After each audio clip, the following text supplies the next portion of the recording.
long. The only complaint that my pastor, not to keep you too long, the only complaint that my pastor has against me is that I'm long-winded. And the only complaint that another pastor had last Sunday night was that I wasn't long-winded enough. He wanted to go to 11. I promise not to keep you that late. But anyway, I don't fool around, so I'll just start right out. I can only make you one promise that what I've got to say is the truth.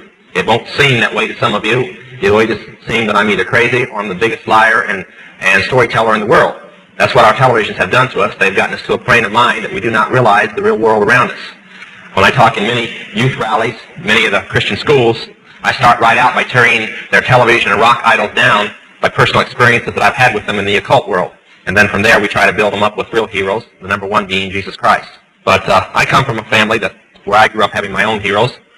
My number one hero was my great, somewhere way back there, grandfather, named Francis Collins. Francis Collins owned the first ship that the Puritans landed in here. It just so happened that 50% of the people on board were also witchcraft people fleeing from Scotland, and they were called the Collinses. They were all his family, and that's how all witchcraft came to the United States. So when I grew up, I was being trained how great my family was, that it was the second most important family in the Illuminati and the occult world, and that someday I'd be very important and so on. So I had my own heroes. And television didn't help much. The reason I'm so down on television is I grew up around the television world, on the insides of it. When I was just a teenager, Hollywood paid for my way out to California so that I could bring a couple diaries that belonged to my family that I had inherited by will as the last male heir of the Collins family. If you wondered why that fits with Todd's, the Collins family changed their name about 100 years ago to Todd to cover up some of the things that they had done. But I'm sure some of you will remember the show Dark Shadows. That was the show that paid for me to come to Hollywood to bring the diaries. Many of the scripts were taken from actual instances in the diaries. And for instance, Barnabas Collins was based upon a man named Prince William Collins, a Revolutionary War hero. When I was growing up in the occult world, we were always taught that we had been somebody else before. It wasn't good enough that we were the person we were now. We always had to be a dozen people that we were before. We had to deal with this life and all the ones we were supposed to have had before and all the ones we were going to have in the future. And I was supposed to be in Prince William Collins. So I said that's who they based Barnabas on, so I wasn't exactly the nicest guy in the world. I grew up this way. When I was 13, I was taken into what is called the outer court to be trained as a priest in witchcraft. That had been like your pastor who just stepped off, or better yet, more like the youth director or something. When I was 18, I was initiated a high priest. That would have made me the pastor. At the same time, I became draft exempt. I did not have to go into service, but a bunch of us smart aleck young, I have to correct the pastor, not warlocks, but wizards and witches, went into the army because we felt the army really needed witchcraft. It just couldn't get along without us. And since the army didn't think that they needed any chaplains that were witches, we just kind of went in on our own. So I went on in, along with a lot of others, and I never did anything, I guess, halfway. I got in Vietnam, found out I liked Vietnam so well, I was willing to re-enlist. In fact, I'd already signed the papers to stay for another tour in Vietnam when I became wounded in the last month of the first tour, and I was shipped back to the United States. My time was almost up, so I was discharged, and the same day I re-enlisted. I asked for Vietnam, and they said because of my wounds that hadn't totally healed yet, I couldn't go to Vietnam yet, so I got Germany. And I had re-enlisted for 6 years. And until the time of my re-enlistment, I always thought that witchcraft was just witchcraft. There was nothing more to witchcraft than just casting spells, and that we were smarter than the Christians and other religions because we really knew who the gods were, and we were born with special powers because our ancestors had passed them down to us, and all the little stories they like to tell us. Witchcraft was a little different at that time. When I first got into it as a young person, you had to be from a family that had generations after generations of witchcraft. In order to be a coven member at the time, you had to have 3 generations at least, while the minimum that I had that we could find was 7. So there wasn't any problem, and we knew it went past that where there weren't records kept anymore. But that was all witchcraft was, as I tell many people when, many of you were raised as Christians, and I guess that's why I can't understand why some of the Christian teenagers are the way they are today. If they were raised in this glorious gospel, why they're so rebellious. I would have given anything to have been raised this way. But when you were learning the 23rd Psalm, I was learning the witches' chant. When you were reading about Moses opening the Red Sea, I was reading J.R.R. Tolkien.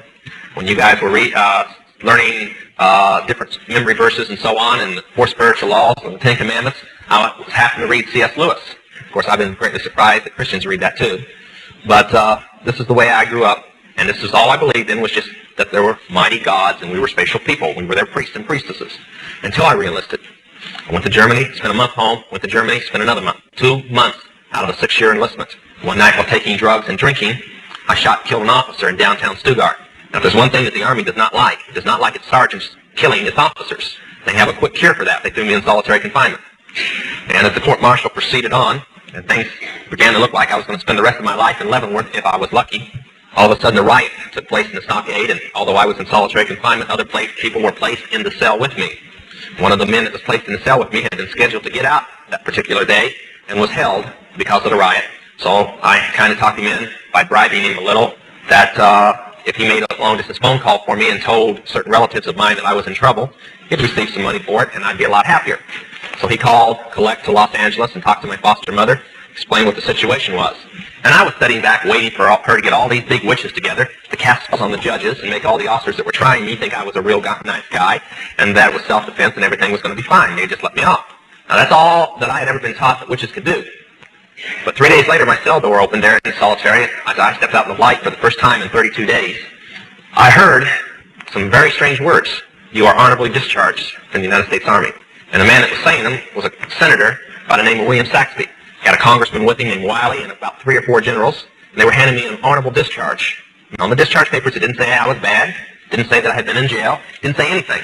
It gave me all my time and rank, security clearances that I had in my possession, and didn't explain why I still had over 5 years to go in the United States Army. It just discharged me honorably. So I took it and didn't want to argue with them and left and went back to the States and arrived at my home in Columbus, Ohio. I asked my real mother, I have 2 mothers, foster mother and a real mother. I said, what type of spell is so good that it makes senators and generals do what you want? And it's a really good spell, I'd like to learn it. She just looked at me and said, you just don't understand, do you? She said, we didn't cast a spell on them. They're with us. I said, oh, far out. Senators that are witches. She says, no, they just belong to us. And I didn't understand what she was saying, and I said, well, what am I supposed to do now? You know, I'd like to take my old coat and back over and so on. So she handed me an envelope. I'd been waiting there. She'd explained that there was one there, one in Los Angeles. They didn't quite know where I was going to show up. I opened the envelope. I'd been waiting there. She'd explained that there was one there, one in Los Angeles. They didn't quite know where I was going to show up. I opened the envelope. Very intriguing thing. $2,000 in $100 bills. A lot of money.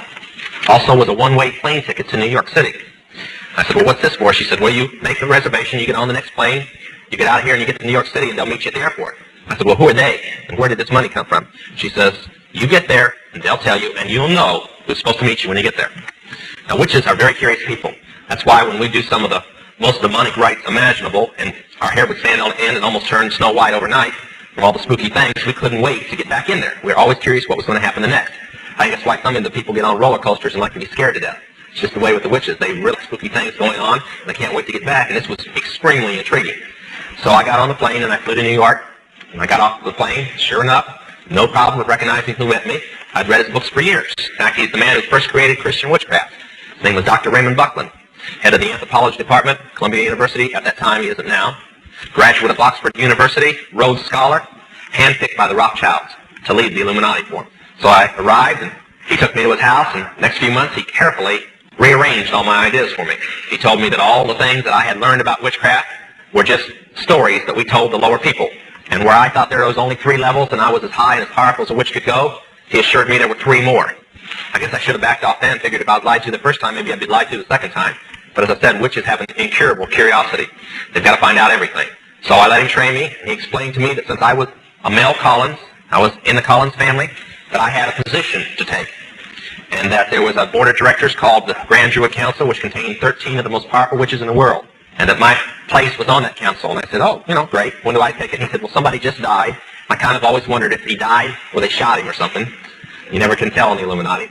But he sent me to Los Angeles. I studied for 6 more months with my foster mother, holding kind of a temporary rank on this council, and then taken up to Colorado Springs and initiated.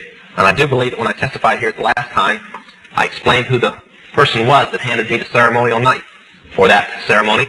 Another senator named George McGovern. You might, before the night gets over, start to realize that Washington isn't bad as you thought it was. It's worse. But the ceremony, by the way, was human sacrifice. And the leader of that ceremony that night was George McGovern. That's why when we did the broken cross, we drew his picture into the broken cross as a person practicing human sacrifice. But after the ceremony, I went down to San Antonio and decided that would be the perfect place. And I moved into San Antonio to watch all the drug traffic in the area, and I was given a 13-state area. That totaled out to about 65,000 initiated witches and wizards, priests and priestesses. Now that's just the staff of the church. That's not the congregation. So if there's that many ministers in that area, you can imagine what the population is. In California, whereas most of the Grand Druids have many states like I did, I had 13, California has a Grand Druid all to itself because there's that many witches in California. In fact, it's the most populated area in the world for witchcraft. And the Bay Area just happens to have the most. But anyway, this is where I lived.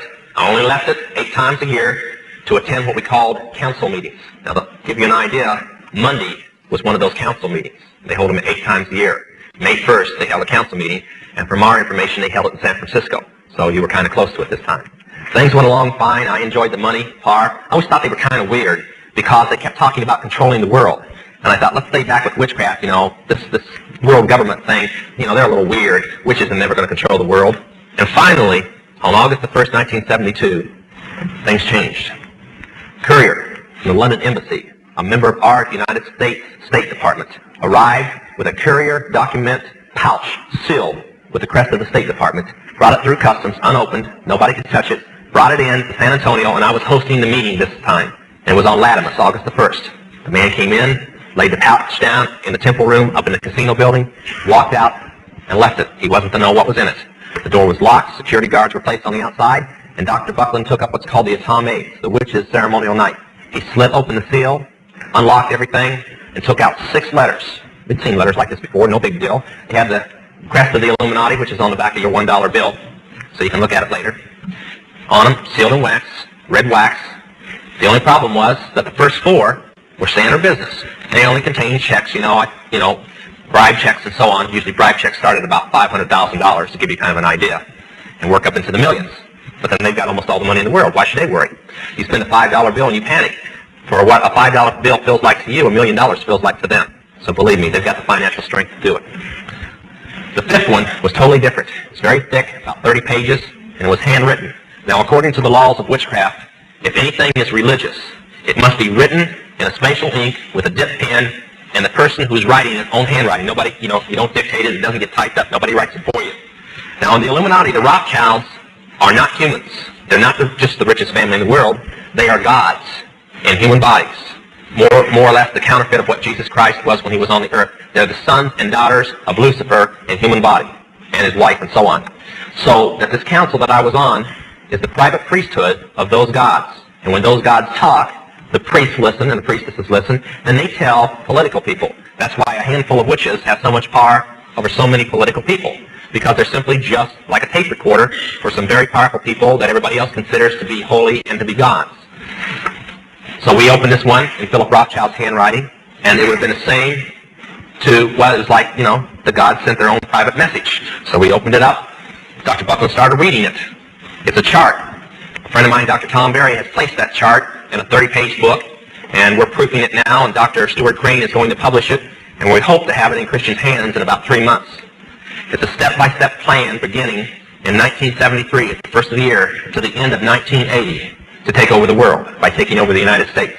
Now, before you think that that's impossible, I've watched the news over the past 5.5 years, and they're not only on schedule, but they're a year ahead of schedule. And when I told people this 5 years ago, they thought I was crazy, like a lot of people think now. When I told them that we were supposedly not going to have any fuel, although we were going to have it, and that the gasoline prices were going to go sky high, I even told them a crazy story that the farmers were going to go on strike and the coal mines were going to close down. Now, I wonder where I could have gotten a crazy idea like that. And I was saying it 5 years ago. Only when I went on the East Coast this time, nobody was laughing because they were getting cut back on electricity, and people were only working 20 hours a week because there wasn't any hope. So after reading this, I thought, these people are really crazy, crazier and crazier. But I stopped laughing when I read the 6th letter. It was in Philip Rothschild's handwriting, too. Now, before I tell you what's in it, I want to say something. The Mormon doctrine and the witchcraft doctrine are almost identical in how the world began. According to the witches, Lucifer chose his son and his daughter, which were married, to come to the world and lead the rest of his little kids down here. Believe it or not, you're supposed to have landed in a flying saucer. And they landed here, and man was just more or less assuming their shape from apes, and they intermarried with man, and that's how, well, the original people were the witches that arrived, and their children became the witches, and the ones that they didn't marry with are the mortals. If you remember Bewitched, you remember the doctrine of witches and mortals. Now, I may seem a little crazy to you, but they firmly believe it. And that Adam, who had the ability to turn back into other lives, again, like everybody else did not. Because when the evilness of man settled into the garden, and that's why the garden was bad, there's no original sin according to the witches. And Lucifer had planned to come and live on this world along with his children, but he couldn't because of all the evilness of man. And when they say that, I almost feel like they want to write Christians sometimes, the way the doctrine goes. But Adam would come back to bringing peace to the world and to unpollute it so his Father could come back. Now that's their doctrine. And when the sixth letter said, we have found Adam to be in the world, and he is ready to make peace so that his Father can return. I knew enough about revelations in the Christian Bible to say, hey, I'm in the wrong camp. And I asked a very stupid question at that moment. I said, isn't this in the Christian Bible? Now, witches teach that the Christian Bible is an absolute lie, created by the God of evil named Jesus. Okay? So when I asked that, I almost got lynched. Sometimes more or less like the Christians like to do when I'm 2 hours late. I gotta get you laughed somehow. So I said, well, I'm just kidding. Don't worry about it. I was just joking, trying to lighten things up. They calmed down. I left, did some more drugs. Now, I was doing about $150 a day worth of crystal speed at the time. I weighed about 149 pounds, and after looking at some of my rock friends like David Crosby that's doing $200 a day worth of drugs now, I firmly believe that if the Lord hadn't saved me, I probably wouldn't have made it another year. At that time, from August the 1st on, for the next 30 days, I thought of nothing but how to get out. But even though I realized that the Christian Bible was telling the truth, it just never dawned on me because of the spirits inside me that if it was telling the truth in that, then salvation and Calvary were real also. So I went on trying to think of a dozen places I could go hide in this world and marking everyone off if they'd find me any place I'd go. And deciding that since, if I died, I'd just come back in another life and that wouldn't be too good if they were running the world, so what was I going to do? Finally, God, Lord Jesus Christ, I want to say that because I come from a world that Lucifer has been God too. Finally, the Lord Jesus Christ started moving for this, the best way I know how to put it. I don't believe in accidents. I don't believe that my salvation or anybody else's salvation was an accident. I believe in God incident. I believe that God sets in motion the things to bring you about. You still have the choice. But many of you who don't know him tonight, the Lord brought you here whether you know it or not. Much of you were probably brought here by praying friends and relatives. A man found his daughter, a pastor by the name of Smith, found his daughter, an initiated witch, shortly thereafter, he told me later, he said, I couldn't believe it. Here I was, I went to Baylor University, I was a minister in the Southern Baptist Church, and Baylor did everything but hit me over the head that there was no devil and no witches and no demons in this day and age. Much like many fundamental Bible colleges I know today. He said, so I had to relearn all over again. Instead of taking man's idea, I took the Word of God. I found that Deuteronomy 18, 18, 19, and 20 gave a list of witchcraft in the occult world. And that Acts 16, 16, 17, 18, and 19 gave the power over witchcraft, what its power was, and how to handle its power and the power over it, which is the taking authority over the devil and the demons that are in witches. That's how they get their power. The stronger the witch, the more demons that they have allowed in. When they take a young person and they train them for witchcraft, they give them what lovingly, I guess, called homework. They give them assignments that they're to do, and the assignments tear down every moral fiber and training that the person has. And just literally, they become a human chalice. They fill up with demons. As they do these things, they break down all the barriers holding the devil back. And when they're done, they have a very programmed, very brainwashed, and very powerful supernatural witch or wizard. So he prayed and he fasted. I heard Jack Howes the other day. I guess I never realized until I heard him how little Christians pray and fast. He's been around a long time and says he's only met a handful of praying and fasting Christians, and I can believe it anymore. But this minister prayed and he fasted. He said, God, let me cross Lance Collins' path. And that was my occult name. He prayed, and finally he felt this is the time, and he got up one morning, Saturday morning, a few days before Labor Day in 1972, and he went downtown, and he started going through the occult stores. Now, was never in the occult stores there much. And the one building that I lived in, there were 2 occult stores in that building, downtown San Antonio. One day, one of the managers that Saturday morning had an overdose of drugs, was critical and couldn't make it in, and I had to go unlock the place for the sales girl to come in. And I just unlocked and got all the cash fixed up and everything, was getting ready to leave, hadn't been there more than about 5 minutes, and his pastor came in. Now, I knew he was a Baptist the moment he walked through the door. They carried a big black Bible. You have to be in southern Texas to understand. They don't go any place without a big black Thompson or something like that. He carries Schofields up here, they carry Thompsons down there. As one pastor says, I like a rapid-fire Bible. But he came in, and I remember telling Linda, the girl that was with me, oh boy, here comes trouble. He walked up and he said, I'm looking for Lance Collins. And kind of braced myself, and I said, I'm Lance Collins, can I help you? And he said, well, I want to tell you about the love of Jesus. I said, I don't want to hear it. I don't want to hear it. You take your Christian garbage and you go somewhere else. I remember the words very distinct. So he started preaching anyway. They figured he was there. He just dug his heels in and opened up. Well, I gave him about 2 sentences, and the spirits in me took over, and they started cussing. He just kept on preaching. So I started reciting chants, demonic chants, out to block what he was doing. Usually it got Christians scared, and they ran off. He didn't budge. He stopped and he said, well, I see, Ephesians 6:12. I'm not warring against Lance Collins. I'm warring against the demons inside him. So, since they want to talk to me, I order them to be silent in the name of Jesus. And he just started in a very powerful prayer, pleading the blood of Jesus Christ, and finally ending with this. He says, I order, in the name of Jesus, the devil to stop giving you any power of witchcraft, and to stop giving you any of his benefits. He took one look at me and saw that I was on drugs and said, and stop giving you drugs. Now, parents, listen to me. If your kids are on drugs and you've got a problem, stop preaching to them. Just order the demon inside them and the devil to stop supplying them the drugs. You'd be surprised, we've done it, how fast the pushers and dealers they're getting their drugs from get busted all of a sudden. Try it. It works. And when he was done, he said, now I'm going to pray and fast for you, Lance, until you get saved. And I don't know why I said it. I just said, you're crazy. Don't do that. Don't do that. I remember I've told dozens of witches, I'm going to pray and fast so you get saved. Don't do that. One thing a demon does not like is prayer and fasting. He turned around. He walked off. One thing that had intrigued me, I kept trying to convince myself that I had shut up to listen to him because he was so weird. But what it was simply he had taken authority over the demons, and I had shut up, and I had heard the whole thing. I went on upstairs, very shaken and not knowing why, very sick and not knowing why. I'd never felt like this in my life. I'd never come up against a Christian like this. Usually I said I'm a witch, and they couldn't wait to find the nearest bomb shelter or crawl under the bed or get the straitjacket out. Well, something about my eyes back then, they never questioned when I said I was a witch. They just took off running. So I went upstairs, took out my drugs, my needle, did a fix, no problem. I had sent all the rest of my drugs out that night, big shipments that we had stored around the area, to other states because we had a huge shipment coming in that night. I said, boy, this will teach that dumb preacher. I ought to go over and drop off a kilo of it on his door just to teach him that the devil doesn't exist and I don't get my drugs from the devil and he can't stop me from getting drugs. Besides, there's nothing wrong with drugs. I'm just literally dying, eating away from him. There's nothing wrong with drugs. This is how the young people are today. Their friends are overdosing. I talk with people, 14 and 15. I said, how many friends do you lose every year? Oh, 10, 20. They overdose on angel dust or something, killer weed, different things. But there's nothing wrong with drugs. I asked one girl why she was so bummed out. She says, well, this is the 5th girlfriend that's ended up in the mental hospital not knowing who she is from taking acid and having a bad trip. I said, do you take it? She says, sure, but I don't have any bad trips. There's nothing wrong with acid. When I got saved, I didn't have a friend that either wasn't in jail or wasn't dead. It'll do something to you to walk into your friend's apartment and see them laying on the floor, needles still in their veins, and dead from an overdose, or from strychnine being added to the drug because they wanted them out of the way. I went on upstairs, as I said, I did the drug. Not to worry, more drugs coming in.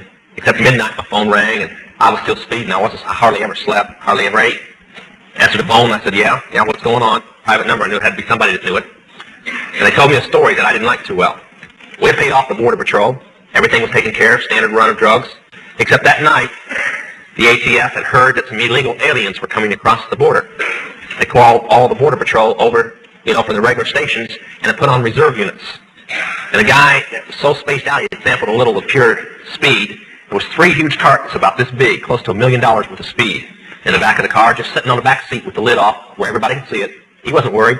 Drove up to the thing, and the guy wheels out a gun and says, you're under arrest. It's all over in a matter of moments. I'm sure he never even realized what happened. It was all because a preacher took authority over the devil. When I got that call, I come flooding back. This guy's weird. Here he is stopping my drugs. And I said, no, that's just an accident. But it never had happened before. So I realized after, calming down about the situation that I was going to be going through withdrawal pretty soon. So I made some local calls. Nobody had anything. Most people around there were on heroin and not speed. So I made some out-of-state calls and finally found in the state of Ohio some of the drugs that we had sent on had arrived, and they would get them down there, but it'd be like Tuesday morning because of legal police actions they were having up there. But that's too long for somebody on drugs as bad as I was. Sure enough, by Monday night, I almost didn't know who I was anymore. Bound and determined that I was going to get drugs no matter what had to be. I got a handgun with my car, started the drive out. I was going to go to every area around that I knew if I had to kill the person, I was going to get drugs.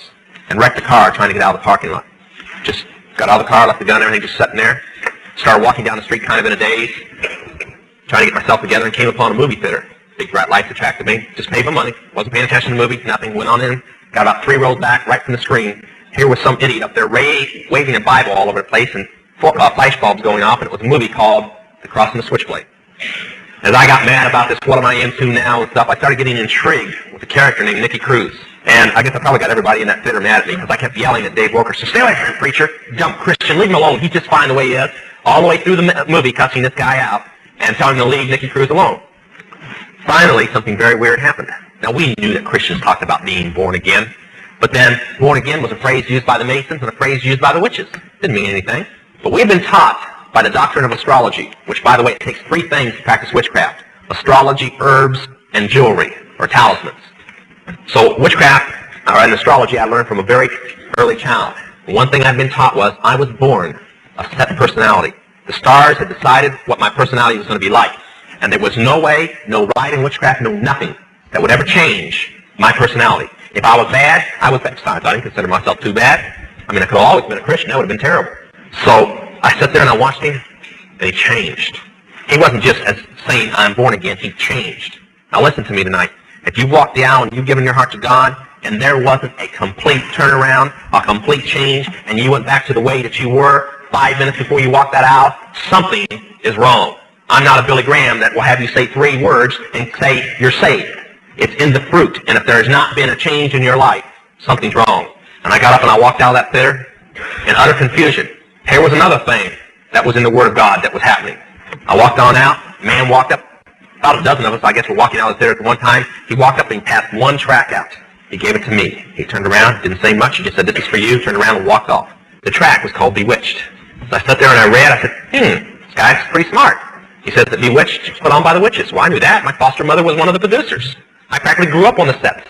I sat there and I watched the rest of the tract, Ouija board being run by demons. Well, we knew that. That's why witches didn't use Ouija boards. We let the Christians use it. So I read on, but the one thing I could not get over was this hell thing with the flames and the devil, because witches don't believe in the devil. Satanists do, not witches. So I said, this guy's so right, but he's probably just a dumb Christian. Threw it in the water, walked on. Started going to go back to my apartment, got in the casino building, heard the music coming from one of our nightclubs there called the Club Aquarius, decided to go on over. Nobody there that I knew except the staff, so I went on back and locked the door to the manager's office and I sat down. I said, I got to think this thing out. I'd like to talk to a Christian. I was talking to a man on the phone stage, Jack Chick, and he was going over all the people that he had found in his investigations that were on the Illuminatus payroll that were ministers, supposed to be fundamental ministers. And I said, yeah, I know, Jack. As I sat in that manager's office that night, he knew my testimony. I said, my biggest problem was I spent 2 hours trying to think of a pastor in the town that we did not have on our payoff. Well, there were pastors. That's why I didn't know them, because they weren't on our payoff. And finally, I remembered that just the night before, one of our witches, which was a prostitute in the area, in downtown San Antonio, had come in screaming in the Club Aquarius, and I wasn't in the mood to hear any screaming, particularly from her at the moment, going through withdrawal. But she was complaining that she was going bankrupt. And what the problem was her area was over by the Greyhound bus station, and she'd be over there prostituting, and some idiots from a Christian coffee house would come over and preach to the guys, and she would proposition them. That can really put you out of business. I mean, no serviceman's going to walk off with a prostitute with somebody telling them about hell at the same moment. So she decided we had to do something about the place, and I told her to get lost, but I remembered it. And I said, well, that's only 8 blocks away. It's only 2 in the morning. Nobody'd be in bed at 2 in the morning. Which is the night people, you know. Took off walking on over there. The place had a reputation of its own. Just 3 months earlier, it had been a burlesque place, a show bar with strippers in it. The Baptist preacher said, enough is enough. We don't need this down here. He goes in, jumps up on the bar stool, up on the bar, shoves 2 strippers in the middle of their act off the bar, and starts preaching. 15 minutes later, the 2 strippers had pulled the curtains down off the wall, wrapped them around them, kneeling down at the bar, giving their heart to the Lord. They're still Christians to this day, by the way. I know them.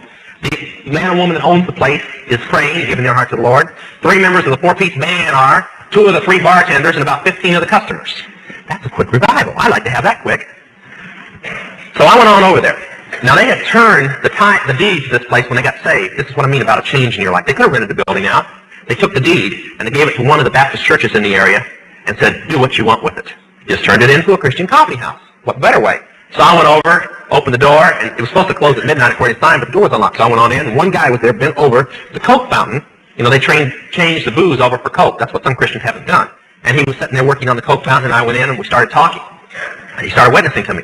Now, I have nothing against the 4 spiritual laws or any set plan like the Roman trail or anything like this. They're fine. They've won thousands of souls. But that particular plan didn't mean anything to me. I wasn't even interested in it, because for mainly I didn't believe totally the Word of God. And I wanted something that would deal with my immediate problems. And I wasn't hearing anything. Finally, he realized that he needed some help, so he called up his pastor. Now, as everybody knows, nobody calls their pastor at 3 in the morning, do they? No, just all the time. So he called him up, the pastor says, well, we've been praying and fasting for this guy along with some other churches. We'll get right on him. I imagine he probably called up a bunch of people. And he come back and said, no, Lord, this is out of my hands. The man's name was Claude Elmer. He said, this is out of my hands. I don't know the first thing about witchcraft. I don't know the first thing about the devil's kingdom, but you do. And he quoted Luke chapter 10, where the Lord had saw the devil fall from heaven. We had power over the devil. And he said, now you were there when it happened. You educate me right now. What scriptures do I give this man? And he said, I'd like to read you something. He opened his Bible to 2 Timothy 1:7. It is the best scripture in the world to witness to anybody in the occult. Because when you're in the occult, there's one thing that you do not have. You do not have a mind without fear, 24 hours a day. You live in a nightmare world, and you try to convince yourself by brainwashing yourself that you're not unhappy. And he sat there and he said, God can remake your mind and take away the fear. And when he said, take away the fear, I said, let's get with this thing right now. And he started praying with me, and he led me in a prayer of salvation. And I remember when I closed, I said, Lord, I want your forgiveness. I want to miss hell. I believe in it now. But I want you to take this fear out of my life. And I said, they're shaking, scared to death somebody's going to walk through the door anytime and see me in this place and report me. I said, Lord, take the fear away. And when I got up out of there, I didn't have any fear. In fact, I walked back, went right on in my apartment, sat down, took a Bible with me. And when I went down the next day, I was reading the Bible walking into the occult store. The fear was so far gone, I almost got myself killed. When God does it, he does it right.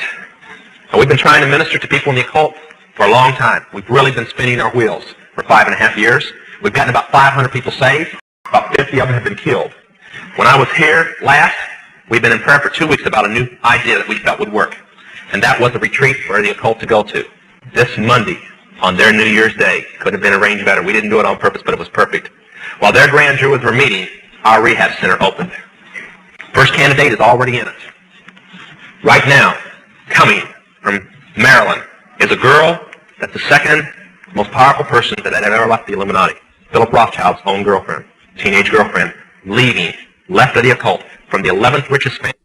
We found out about the house going to be open before our plan to release the news through publication tracks and the phone numbers to go with it ever came out. They're not even off the press yet, and the occult world already knows and is calling hotline numbers that aren't even published yet. They somehow found the number. Thank you. Before I start today, I'd like to leave a text with everybody. I try to leave it across the country. When I was saved, I knew absolutely nothing about the Bible except some basic teachings that I had picked up by accident when I was about 10 years old in a Nazarene church. When the people that I was being raised by that were in witchcraft found out that I had went to this church, they, as they say, blew their stack. And that was that for going and hearing anything about the Word of God. So everything I know about the Bible I've learned in the last 5 years. I had some very, very good teachers in San Antonio, a man named Jack Taylor, a Southern Baptist pastor. And when I told him, it was like 2 days after I was saved, the things that I had come out of and was afraid of and so on, he gave me this scripture as kind of my battle cry text, whatever, throughout the walk in the ministry that I would have later. And I've left it with Christians because in a day and age when we see so much happening around us, we lose sight of who's behind what is happening around us. We lose sight that if it is good and positive, it's the Lord, and if it's evil and rebellious, it's the devil. A lot of times we look at our teenage children and we think that they're the devil, and the teenage children look at the parents and think they're the devil. And we lose sight of really who our enemy is in this warfare that we're in. So I'd like to leave this with you. I'm sure many of you know it, and if you don't, I recommend that you mark it in your Bible and learn it by heart. Ephesians 6:12. For we wrestle not against flesh and blood, but against principalities, against powers, against rulers of darkness of this world, against spiritual wickedness in high places. I didn't bring my Amplified with me today. I was a little rushed as I was late. But the Amplified gives a much clearer description of it. So many times we see political corruption and things going on, and these are a few things that I'm going to discuss today. But we lose sight of who's behind that political corruption. We look at Nixon's era, we look at some of the things that Jimmy Carter's doing today, and we know they're not Christian deeds. We know that they have nothing to do with the Lord, but we kind of scratch them off to the man. We scratch them off to the enemy, and the man is not the enemy. I came out of a family that was, many of you, how many of you were raised Baptist? We'll start that way. All your life, that's what you were raised from the time you were a little child. How many of you were raised in a Christian home? Okay. Now, so in the Pentecostal churches, which I try to avoid as much as possible, they have a term called homegrown Pentecostal. I guess homegrown Baptist would be just as fashionable. So I was a homegrown witch. From the time that I was 5 years old, I knew nothing but witchcraft. I would have known it sooner, but they didn't discuss it with me. They take you very, very young. And even before they start talking about the so-called positive aspects of witchcraft, they talk about the negative aspects of Christianity. So that being a Christian is a miracle. Work hard, play harder. Set it off with Harbinger loudspeakers. Save 20%. Not because I wanted out of witchcraft, but that I would consider Christianity the only way out. Aspects of Christianity. So that being a Christian is a miracle, not because I wanted out of witchcraft, but that I would consider Christianity the only way out. Because they brainwash you from very early childhood that the Christian is the most evil being or creature in the universe. That he wants nothing more than to take the everyday witch out and shoot them, burn them, hang them, whatever he can do, and that they are the most hateful beings that ever existed, on the same level as maybe Adolf Hitler. So this is what I was raised up to believe. And my last name was Todd, but that was just changed about 60 years ago. Until then, our name was Collins. And the Collins family, my direct tree, was responsible, according to witchcraft history and a few history books that I can find also, with bringing witchcraft to the United States. So when I was 14, and some of you might consider that a very early age, but it wasn't. It was kind of a late age for this. I was initiated into organized witchcraft. In other words, I was made what Brother Rasmussen is. I was made a pastor, a minister. I was ordained. In fact, a few years later, when I went to enlist in the service, I didn't have to go because I was drafted exempt, because I was the ordained minister of a legal recognized church. So, 4D status for a few people who know what that is. I'm sure Brother Rasmussen knows. Ordained ministers are exempt. And I enlisted and went through the service until I got into a little shooting incident in Germany. After I'd come back from Vietnam, I'd re-enlisted and went to Germany. And I was getting ready to be court-martialed. In fact, I had everything down pat. I was as good as gone. We had entered a plea of guilty for a deal of 35 years and then parole, and they wouldn't even consider it. An officer had been killed in the situation.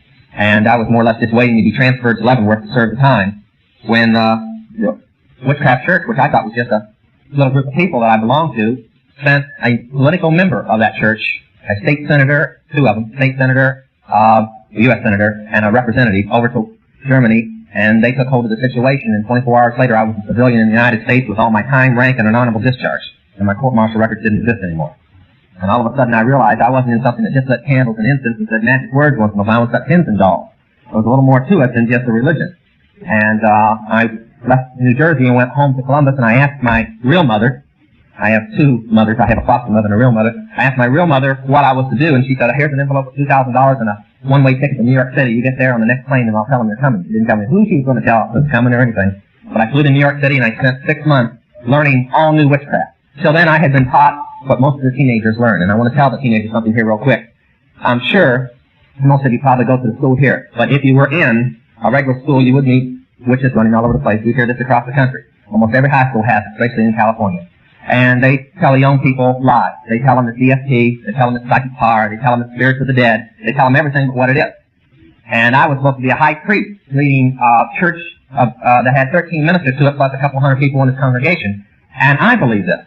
And then all of a sudden, for 6 months, this man, Dr. Buckland, unraveled everything and told me there was a one God, where before we believed there was four. There was one, and his name was Lucifer. And he was very quickly to tell me that wasn't Satan. He didn't want me to get any ideas that Christians could be telling me the truth. I should have thought then that if they had lied to me for almost 18 years, they were probably lying to me now. But I went ahead and believed it. For 6 months, I took lessons in witchcraft that I didn't even know that things could happen that had happened. And then I was transferred to Los Angeles, good old L.A. Can't seem to get away from it. And for 6 months, my foster mother taught me something that your pastor is very familiar with, the political situation of the occult. And all of a sudden I realized that witchcraft wasn't just spell casting, it had a purpose in mind. And that's when I started getting a little afraid, because when I was 10, as I said, I learned a little about the Bible. It just happened to be all revelations that I learned. And all of a sudden we were discussing a world ruler that would be personally guided by Lucifer, that could gain control of the world supernaturally and take control of people's minds. Of course, they didn't say there was a defense against this. The way they spoke, everybody was affected. They didn't say anything about the blood of Jesus. But we sat there, and for 6 months I learned the political structure and the history of witchcraft. And then I was taken to Colorado, and I was placed through an initiation into the sixth realm. And this initiation consisted of a blood sacrifice.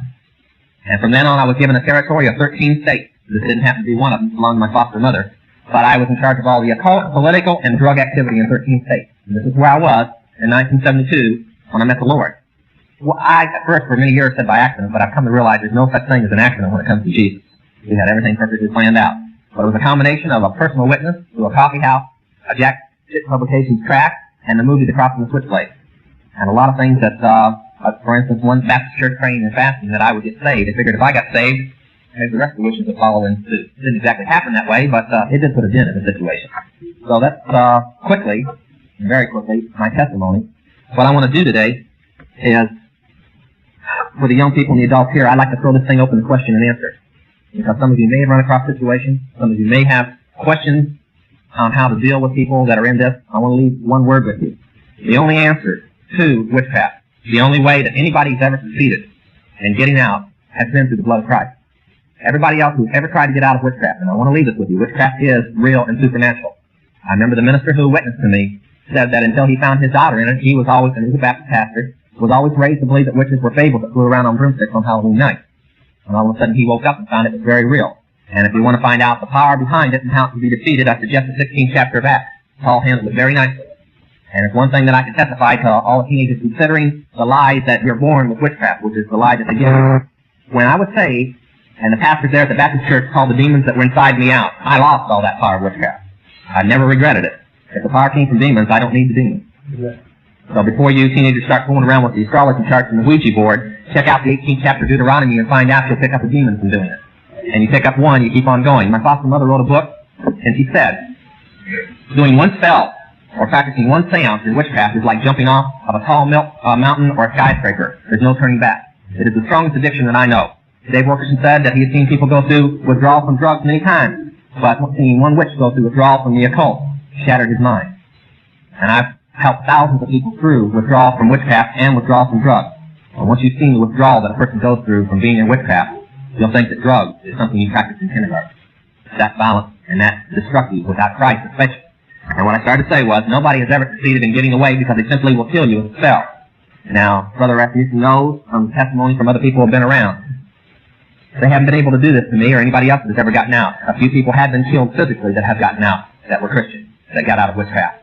And they've tried this with me and my wife and so on. But they've never succeeded, and we're still very, very much alive. But we have to depend wholly upon Jesus to stay in that situation. Now, before any of the young people decide that witchcraft is a groovy thing, they will tell you can get out anytime you want. But once you're in, there's a bounty on your head should you ever leave. And I don't care if you're 13 or 14 years old, the bounty starts at $10,000 and they send a professional. They don't send an everyday person.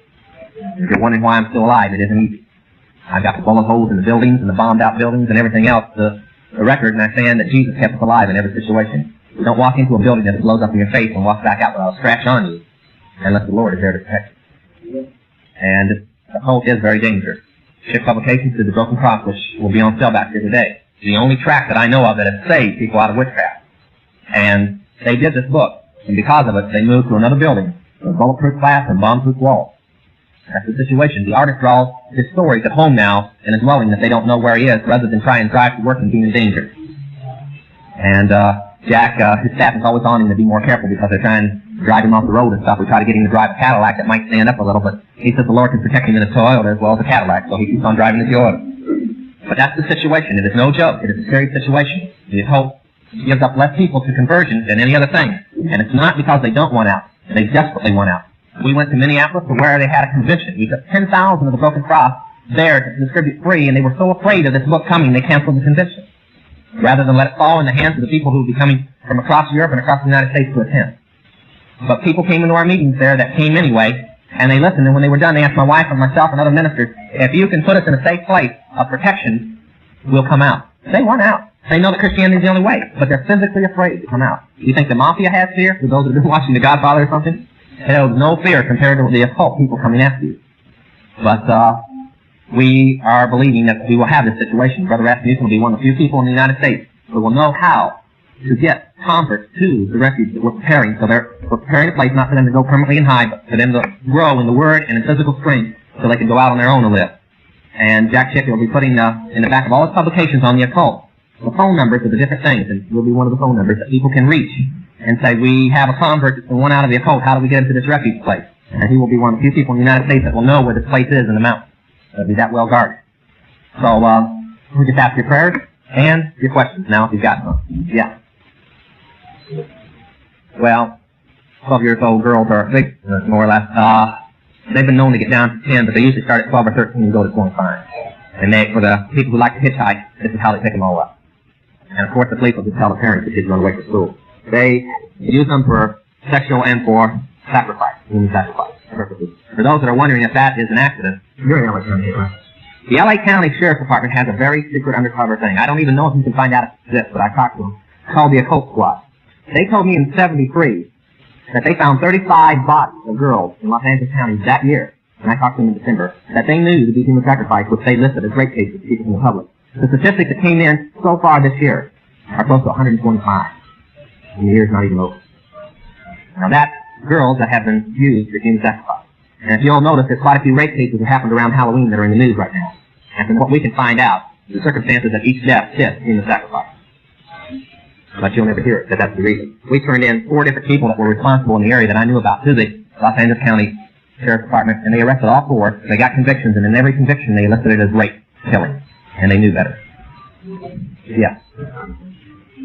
Yes, it is. It's listed in the 18th chapter of Deuteronomy as converting with necromancy or familiar spirits. Clairvoyancy, anything that is psychic is a counterfeit of God's power by the devil. And it was, okay, the woman who was giving fortunes in the 15th chapter of Acts, that was clairvoyancy. When Paul cast the demon out, she couldn't tell fortunes anymore. That settles it right there. Yeah. Superstition is a Christian form of witchcraft. Okay? Okay, she asked me if superstition was a form of witchcraft. It's a Christian form of witchcraft. One thing I want to throw at the young people real quick. In the occult stores, they don't sell Ouija boards, in most of them, in the serious ones. They call it a Christian instrument. They say Christians are the only ones stupid enough to use it. Witches know that the devil runs it. They know more than some of the Christians. Yeah. Okay?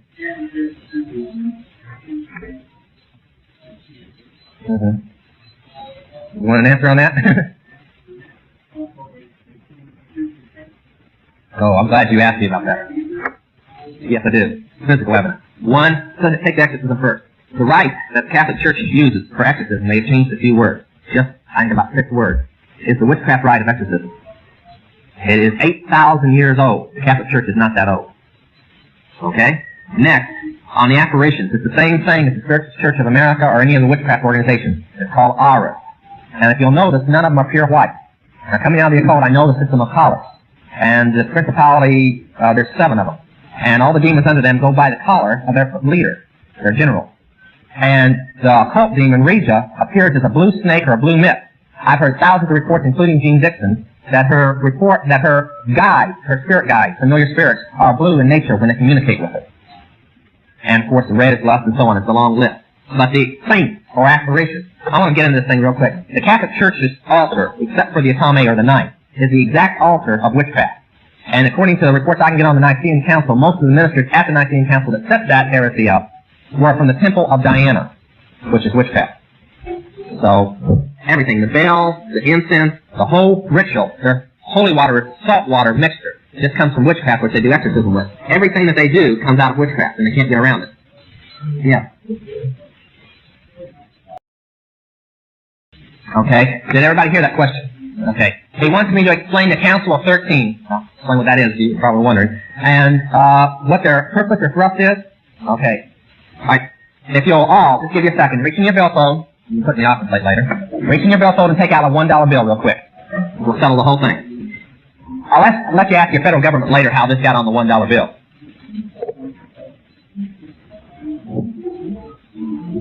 Okay. On the back of the $1 bill, you'll see the crest with the pyramid in it.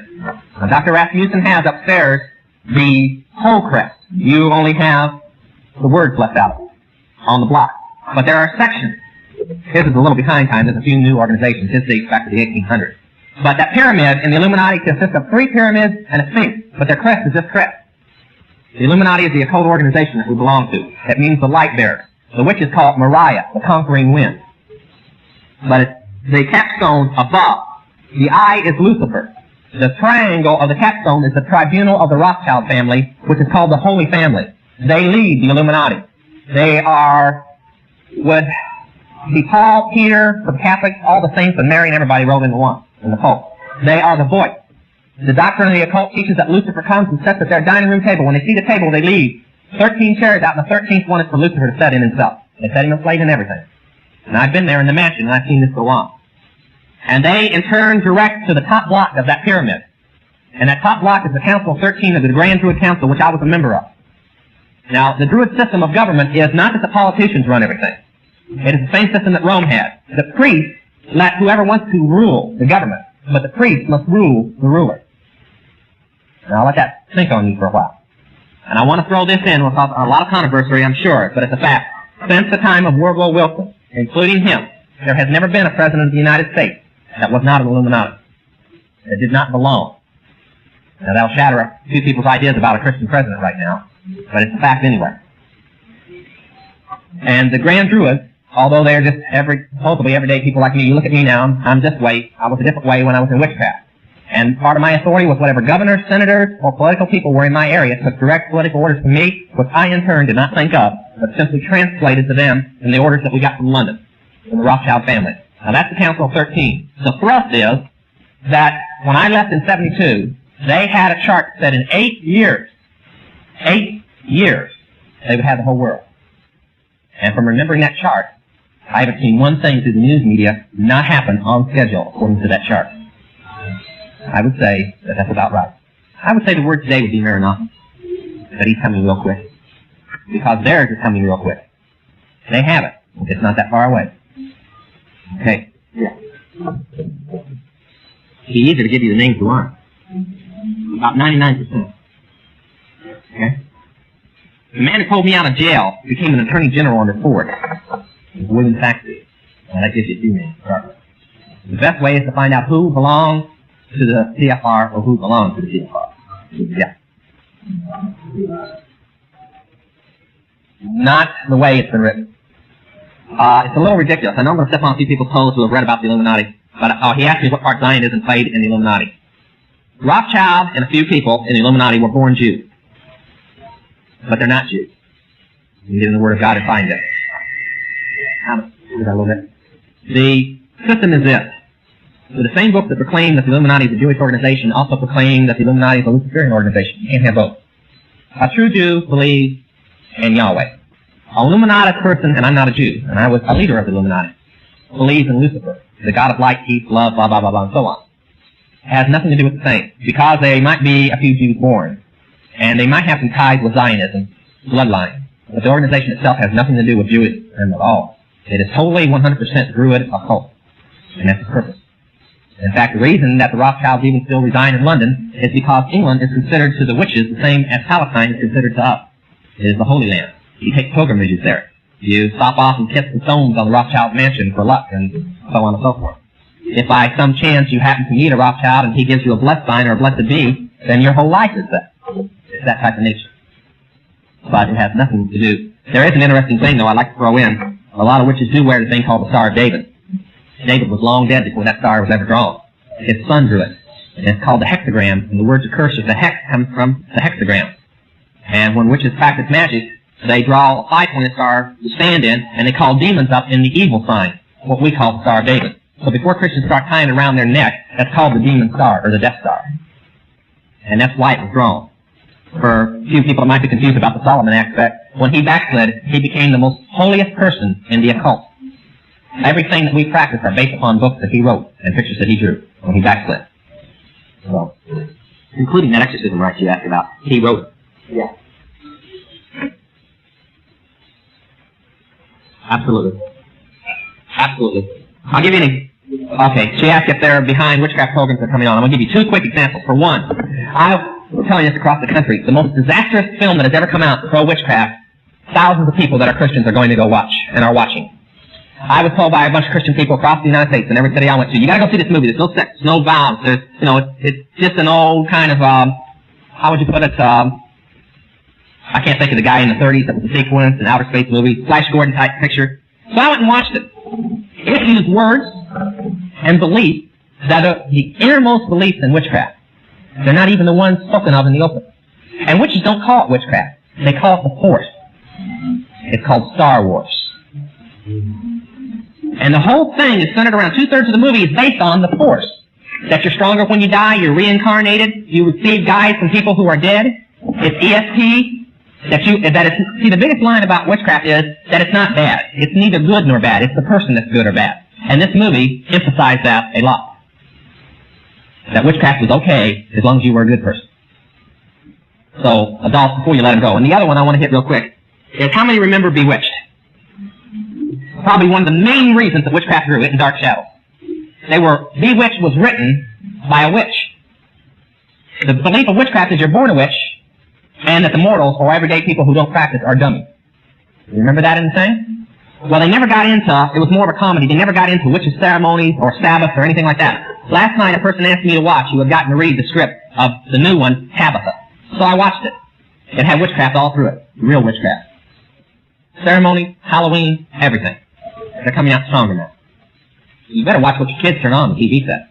There hasn't been a witchcraft movie that had anything to do with Satan in the last 5 years that Satan didn't win openly in the picture. Tabitha? Bewitched. I know.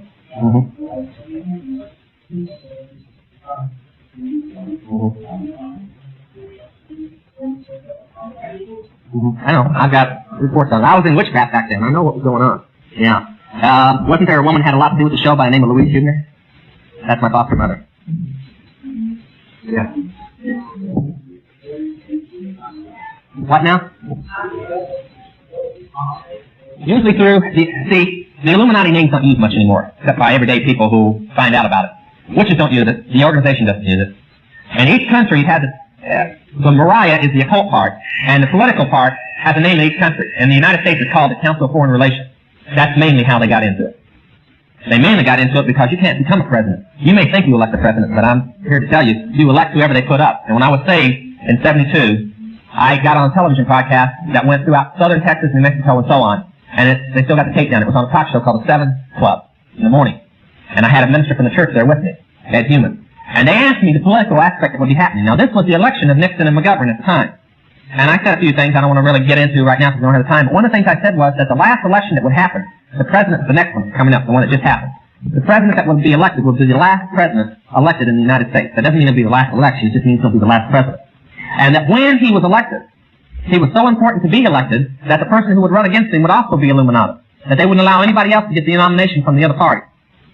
And that he would purposely do everything during his campaign, the other party, in this case Ford, to throw that election. And if you look back on it, I think you'll see things that he did that proved that lost many, many votes. And then he almost won anyway. I think it would have been disastrous if he had won to them, not to us. Yeah.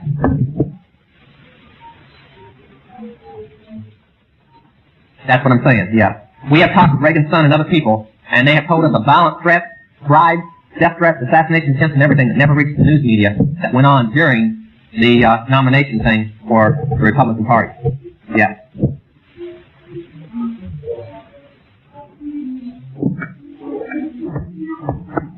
It ain't easy. I've got a first grader that went to school, and every day she came home, she said, "Daddy, here it is, throw it in the trash can during the Halloween season. The goblins, the ghosts, the witches, stuff they cut out." She understood. She says, "Oh, well, Thanksgiving and Christmas is coming up." She understood. Halloween had absolutely nothing to do with Christianity. Christians shouldn't even touch it with a 10-foot pole. It comes from the word shaman, which means the day the dead come back and talk. It was invented by witches, capitalized on by the Catholics, but nothing in it has to do with Christians. Nothing. Who wants to celebrate a day that witches sacrifice thousands of people throughout the world on? Yes. White magic and black magic is a Catholic term. When they were burning people at the stake for being witches, they wanted to protect themselves that practiced it. So they invented the term white witchcraft or white magic and black magic. Witches, in their books, will tell you that it doesn't exist, as it was mentioned in Star Wars. And yet, when they're trying to convert a Christian, they will say they're white witch and not a black witch. And yet they'll tell you in their books it doesn't exist. Which means they'll say anything to convert you. But there is no such thing. The devil is evil, and you can't whitewash him or anything he does. You can call it ESP, but it's still witchcraft. Yeah. Hypnosis is with the devil. Plain and simple. Yeah.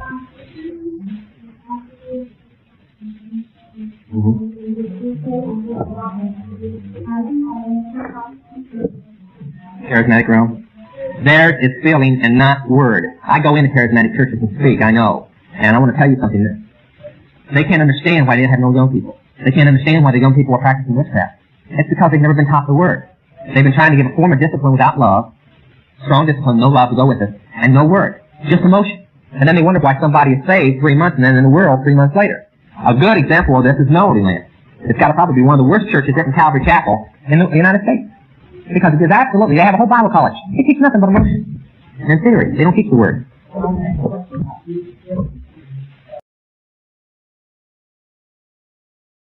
Years worth of training initiated to the 6th level or Grand Druid position of witchcraft. I sat on a council of 13 people that take orders only from the Rothschild Tribunal in London, which they claim they take their orders directly from Lucifer. And that's why they reside. Somebody's asking me if some of the Rothschilds live in California. Not those directly related to the tribunal. They won't leave England. Some live in France, but they always come over to England because they believe that England is the place that Lucifer is most fluent. and can speak to them more in person than he could anywhere else. And from talking to Christians in England, they estimate there's only 2% of the population are Christians in the Great Britain country. So they have quite a fluent time over there. In fact, some friends of mine just brought pictures back of where they're building homes with broomstick holes coming out of the chimney for the witch spirits to land on to bless their homes. These aren't ignorant people. These are the new $1 million mansions that are going in. It's not just a superstition. The country has really gone back to witchcraft. It was originally total witchcraft. So this is a atmosphere I came out of. I was saved in Labor Day of 72 in San Antonio to a movie, Across the Switchblade, a coffee house ministry that belonged to a Baptist church there, and then later deliverance through that Baptist church. I've been ministering with people in the occult, and in the last year, my main ministry has been to Christians playing with the occult. And we're going to demonstrate that in a minute here. But this is what our ministry outlook has been. We just, in September, went to Minneapolis, St. Paul area, which is where the occult owns one of their Bible colleges. Their printing company, through Christians Giving, we bought 10,000 of the broken crosses to distribute free there. We went there and we worked for 2 weeks there through the state fair and other things that was going on, and had a hotline set up for them to call in, and they knew we were coming, and they canceled their convention. It was booked close to 500,000 people were scheduled to appear at their convention, and they cost them thousands and thousands of dollars. And the stories that the best we could get was they were too afraid that this broken cross would get in their hands, since it has been the leading instrument for stopping people in joining and getting those that were in. And